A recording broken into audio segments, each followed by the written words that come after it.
नमस्कार, न्यूज 69 में आपका स्वागत है। मैं हूं आपके साथ अंकिता। चलिए बढ़ते हैं मुख्य खबर की ओर। जबलपुर शहर में जहां महापौर जगत बहादुर सिंह अन्नू भैया जल प्लावन की समस्या के निदान को लेकर के आज पत्रकारों को सफाई पेश करते नजर आए, वहीं दूसरी तरफ शहर की तस्वीर कुछ और ही बयां कर रही है। हाल ही में 1-2 दिनों की लगातार बारिश से गाजी नगर क्षेत्र में एक ई रिक्शा जल फ्लावर की समस्या के चलते सवारी समेत पलट गया था, जिसमें सूझबूझ से सवारी और चालक को बचाया। वहीं दूसरी तरफ शहर में जबलपुर का हृदय स्थल ट्रांसपोर्ट एरिया अपनी गंदगी के आलम और समस्या को बयान करता हुआ नजर आ रहा है। साथ ही ट्रांसपोर्ट एरिया से लगा हुआ शांति नगर क्षेत्र जो बंद नालियों के लिए मशहूर है, वहां यह भी कहा जाता है कि यहाँ की कॉलोनियां जेडीए के द्वारा निर्मित तो कर दी गई, पर बाद में नगर निगम के हाथों में आने के बाद में घरों के पीछे बने हुए टैंक और नालियां जर्जर और बंद हो गई हैं। जहां कई बार मीडिया बंधुओं से वहां के सुपरवाइजर और सफाई कर्मचारियों की भी बात हुई, पर खबर चलने का असर सिर्फ इतना हुआ कि सफाई के नाम पर झाड़ू लगवा दी गई और गंदगी का आलम जहां का था। अब क्या सच्चाई है उसमें महापौर के मीठे बोल कह जाएं या जबलपुर शहर का लबोल, यह तो जनता ही जवाब देगी। जबलपुर से वाजिद खान की रिपोर्ट। देखिए, जल संकट और जल प्लावन दो बड़ी विकट समस्या थी जब मैं महापौर बना। जब लोगों को गर्मी में पानी चाहिए तो पानी नहीं मिलता था, और जब बारिश में है तो पानी घर के अंदर घुस जाता था। दोनों पे हम लोगों ने बहुत प्रयास किए और बहुत सफलता हम लोगों को हासिल हुई। जल संकट काफ़ी कुछ ख़त्म हुआ और 312 करोड़ से काम चालू है, तो जल संकट हमारा आने वाले 1 से 1.5 वर्ष के अंदर हर घर नर्मदा जल दूसरी तीसरी मंजिल तक पहुँचेगा। दूसरा विषय जो जल प्लावन का आपने कहा, जल प्लावन 100 से 125 हम लोगों के पास कंप्लेंट आती थी। हजारों घरों में जबलपुर शहर में पानी भरता था। विगत 2 वर्षों से इसमें बहुत कमी आई है। हजारों घरों से हम लोग अब मात्र कुछ घरों में ऐसी स्थितियां बनती है जहां पर पानी भरता है और उसकी निकासी भी तुरंत होती है। इस वर्ष अभी हम लोग बहुत बचे हुए कि किसी के घर में पानी भरे।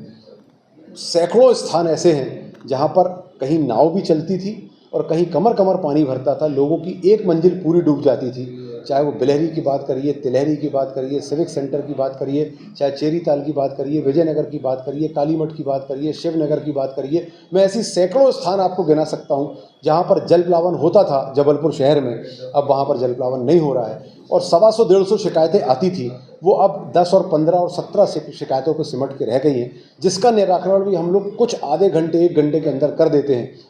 सफाई व्यवस्था, नालों पर नालियों पर अतिक्रमणों को तोड़ना, नालियों को चौड़ा करना और पुलियों को चौड़ा करने का काम जो हम लोगों ने किया है, इससे बड़ी सफलता हासिल हुई है। आगे आने वाले समय में हम लोग ये कह सकें कि हम लोग जल संकट मुक्त हो चुके हैं और जल प्लावन मुक्त हो चुके हैं। इस पर तेजी से काम चल रहा है और सफलता आने वाले वर्ष में हम लोग को निश्चित तौर पर मिलेगी। सर, देखा जा रहा है कि अभी जो बारिश से 2 दिन निचले स्तर का भी जो बाढ़ है वहाँ पे पानी भर रहा है, वहाँ कोई व्यवस्था नहीं। वहाँ पर व्यवस्था ये है कि जो हमारे बंद नाले आज से दशकों पहले बनाए गए थे, उनके जो बाजू वाले जो स्थान हैं उस पर ब्लॉक होता है, उस पर भी हम लोगों ने एक अच्छी प्लानिंग बनाई है। आपको जानकर प्रसन्नता होगी कि हम लोगों ने सरकार को 400 करोड़ रुपए की राशि सिर्फ जल प्लावन के लिए मांग की है। मुझे पूरी उम्मीद है कि बहुत जल्द ये पैसा हम लोगों को मिलेगा और अगले वर्ष तक, आज हम जिस स्थिति में खड़े हैं कि कुछ स्थानों पे पानी भर रहा है, शायद अगले वर्ष से कहीं जबलपुर शहर में जल प्लावन नहीं होगा। बात करें, अभी बारिश शुरू हुई, जिस जगह सड़क बनी और अभी थोड़े से बारिश में खुद गई है, लोग परेशान हो रहे हैं उसको लेकर। ऐसा कोई जगह नहीं है जहाँ पर लोग खुदी हुई सड़क को लेकर परेशान हो रहे होंगे। जब बारिश होती है तो निश्चित तौर पर कुछ ना कुछ सड़कों को नुकसान होता है, जो डामलीकरण होता है। डामर और बारिश की दुश्मनी होती है, ये आप लोग बहुत अच्छे से समझते हैं। निश्चित तौर पर जैसे ही बारिश ख़त्म होगी, सितंबर के माह में हम लोगों ने 5 करोड़ रुपए का डामलीकरण का टेंडर लगाया है। सितंबर और अक्टूबर के माह में, जब से हम लोग, हमारी ये सरकार आई है नगर निगम में, आप इस बात को देखिए कि कभी आपको सड़क में बेशर्म के पेड़ लगाते हुए नहीं मिलेंगे। आपको हाईकोर्ट के निर्देश पर गड्ढे भरे गए, ऐसा नहीं होता है। कभी कोई सड़कें जर्जर हो गई हैं या मेन सड़क कहीं पर आपको गड्ढे मिल जाएं तो आप देखिए आपको नहीं मिलेंगे। अंदर वार्डों के अंदर कुछ स्थानों पर जो ग्रामीण क्षेत्रों से जुड़ा हुआ स्थान है, वहाँ ज़रूर कुछ काम करने की आवश्यकता है। 80% से ज़्यादा शहर गड्ढा मुक्त हो चुका है और जो छोटे गड्ढे नेचुरल तौर पर हर बारिश में होते हैं, वो सितंबर के माह में वो सारे गड्ढों को दूर कर दिया जाएगा और पुनः गड्ढा मुक्त कर दिया जाएगा। देखा जा रहा है कि कटंगा से और बारीघाट वाली रोड तक एक तरफ पूरा खोद दिया गया है। बारिश का समय है, वहाँ पे लोग जाम लगे जा रहे हैं। कब तक उसको जब काम होगा, डेवलपमेंट होगा तो कुछ समय परेशानी होगी। फ्लाईओवर बनेंगे तो बनते समय में कुछ समय परेशानी होगी। 312 करोड़ हर घर नर्मदा जल चाहिए है तो थोड़ी थोड़ी परेशानी सब जगह होगी और बहुत जल्द इस समस्या का समाधान 1 माह के अंदर हो जाएगा। और हम लोग बढ़ते जा रहे हैं आगे और जहाँ होता जा रहा है वहाँ पे बारिश के बाद एज इट इज़ जैसी रोड थी, बारिश में हम लोग सेटलमेंट का इंतज़ार करेंगे। बहुत अच्छे से जब सेटल हो जाएगा तो उसके बाद फिर बारिश के बाद सड़क को जैसी थी वैसी की वैसी सड़क रेस्टोर करके बना दी जाएगी। ये 312 करोड़ के हमारे टेंडर में ही है ये व्यवस्था और ये व्यवस्था कर दी जाएगी। किया गया था जिसमें जल प्लावन की समस्या से निपटा जा सके, उसको लेकर के जनता की क्या प्रतिक्रिया आप तक पहुंच रही, कितनी शिकायतें हैं जो रोजाना आंकड़े अगर हम देखते हैं? कल हमारे पास 6 आई थी, 6 का 6 निराकरण किया था।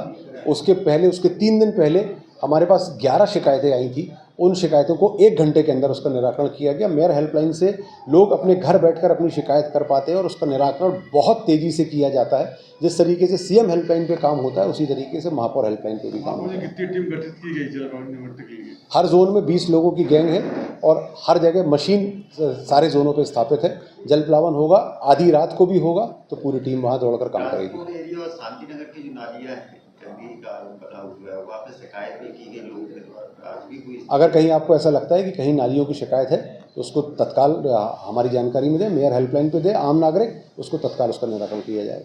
आपको जवारी घाट खारी घाट जो रोड है उसमें सिविल लाइन पे पूरा सड़क में पानी आ रहा है, तो मकानों को जोड़ दिया जाता है। जी, उस पर काम लगा दिया गया है। उसमें 3-4 दिन के अंदर उसका समाधान निकल जाएगा। फिलहाल इस बुलेटिन में इतना ही। आप बने रहिए न्यूज़ 69 के साथ। नमस्कार।